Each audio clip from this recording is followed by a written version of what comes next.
इफ्तिखार अहमद साहब senior anchor person तजज़ियाकार हमारे साथ मौजूद हैं।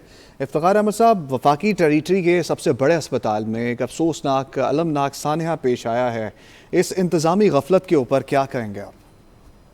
देखिए, इसका जो फैसला किया प्राइम मिनिस्टर ने कि बेशक की हेल्थ को आप मुअत्तल कर दें, ये कोई हल नहीं है। ये सिर्फ दिखावा होता है किसी ऐसे आदमी को मुअत्तल करने का। कुछ भी नहीं होगा, ना उसको ये निकाल सकते हैं, ना उसके खिलाफ कोई ऐसी इंक्वायरी हो सकती है जिसका कोई फैसला पॉजिटिव हो। मसला ये है कि एक हॉस्पिटल है, उसके अंदर एक एयर कंडीशन लगा हुआ है, उस एयर कंडीशन का जो है ब्लास्ट हो जाता है कंप्रेसर, और उसके नतीजे में एक बच्चों की डेथ होती है। क्या उस एसी के कंप्रेसर को चेक करना की हेल्थ की जिम्मेदारी है? क्या पूरा का पूरा एक निज़ाम और सेटअप नहीं होता?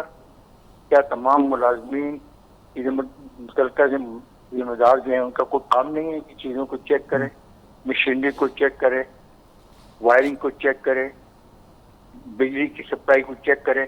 और गलबन हर महीने या हर हफ्ते करने वाला काम होता है। एकदम तो नहीं हो गया। वहां पर फायर वो आग बुझाने वाले आले ही ना हो, और अगर अभी रिकॉर्ड देखा जाए तो पता लगेगा कि लाखों करोड़ रुपए के फायर बुझाने वाले आले उस हॉस्पिटल के नाम पर खरीदे गए हैं। ये मजाक है। ये कंप्लीट, जो कहते हैं ना, एक आदमी कह रहा था सिस्टम कोलैप्स हो गया। ये है सिस्टम की नाकामी कि अगर आप एक अस्पताल की चीजों को मैनेज नहीं कर पाते। अभी पिछले दिनों लाहौर के अंदर एक अस्पताल है कि नहीं, उसमें भी ऐसा वाक़या होते रहे। आपके खुद अस्पताल में जहाँ पे एक सियासी पार्टी के रहनुमा को लिया गया, पता लगा वहाँ पे एक मशीन काम नहीं कर रही है। तो ये क्या है? क्या इसके नतीजे में आप सेक्टर्स को मतलब करेंगे? कोई भी कुछ नहीं बिगाड़ सकता मसले के अलावा। सवाल है कि सिस्टम ये होता है कि आपने चीजों को देखने के लिए जिन लोगों की जिम्मेदारियां लगाई हैं वो काम कर रहे हैं। एक बिल्डिंग है, बिल्डिंग आपने बना दी, उस बिल्डिंग के अंदर बहुत सारे डिपार्टमेंट काम कर रहे हैं। वहाँ पे सफाई का महकमा है, वहाँ पे इलेक्ट्रिसिटी को कंट्रोल करने का महकमा है, वहाँ पे डिसिप्लिन को कंट्रोल करने का महकमा है, वहाँ पे ऑक्सीजन की सप्लाई का मसला है, वहाँ पे आग बुझाने का मसला है। ये क्या सारी की सारी जो चीजें मौजूद थी, और क्या ये सारी चीजें तमाम अस्पतालों में मौजूद हैं?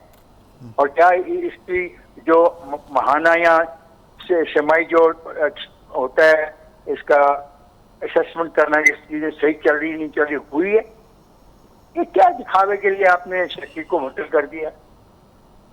अफसोस है, कोलैप्स कर रहे हैं आहिस्ता एवरीवेयर, हर डिपार्टमेंट में। इस पे सोचना चाहिए इस सिस्टम को बहाल कैसे किया जाए। और जो लोग भर्ती किए जाते हैं, जिन लोगों को ये ठेके दिए जाते हैं, जो सबलेट किए जाते हैं, देखिए ये किस बुनियाद पे हो रहे हैं? क्या जिन लोगों को ये काम दिए गए हैं वो कॉम्पिटेंट भी है नहीं? और अगर वो कॉम्पिटेंट नहीं थे तो फिर उनको क्यों कर ये जिम्मेदारियां सौंपी गई? अच्छा इफ्तिखार साहब, जिस तरह से आपने कहा कि बड़े बड़े टेंडर्स भरे जाते हैं और ये फायर सेफ्टी जो चीज़ें हैं उसके लिए भी एक बड़ा टेंडर भरा गया होगा, लेकिन एक बेसिक चीज़ है ट्रेनिंग ड्रिल जो कि करवाई जाती है। इस पर तो चेक एंड बैलेंस वज़ीर सेहत को रखना चाहिए था कि मेरे तमाम अस्पतालों में जो वफाक के अंडर आते हैं, जो मुख्तलिफ शहरों में मौजूद हैं, उसमें एमरजेंसी फायर ड्रिल हो रही है या नहीं हो रही है। बेसिक ट्रेनिंग थी जो करवाई जाना थी, वो भी नहीं हो रही थी और बरसों से नहीं हो रही थी।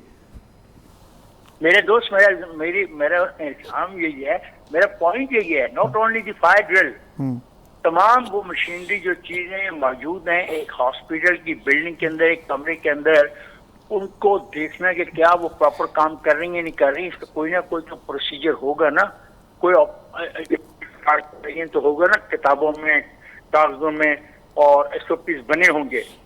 अब जब SOPs भी अमल नहीं होना और हर चीज को छोड़ देना है, बस खुद ब खुद ही वो चलती है चले और एक दिन उसका ब्लास्ट हो जाए और बच्चों की मौत वाक़या हो जाए। मशीन काम नहीं कर रही है तो उसकी खराबी की निशानदेही तब बड़ा वाक़या होने वाला होता है या हो रहा होता है। तो इसको मैं कहता हूँ, it is not only the hospital, this is happening everywhere in all the departments. तो ये है बुनियादी क्वेश्चन कि क्या हम वहां पे खड़े हैं जहाँ पे हम अपनी चीजों को चलाने की सलाहियत नहीं रखते बतौर रियासत के, और फिर हम सब लटके जा रहे हैं। ये बहुत संजीदा मामला है। किसी सेक्टर को मुअत्तल करने से ये मसला हल होने वाला नहीं।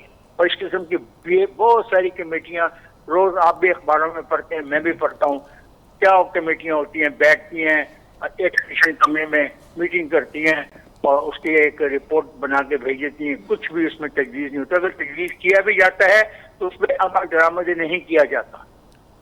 ये है इशू असल में। जी सर, साथ ही रहेगा।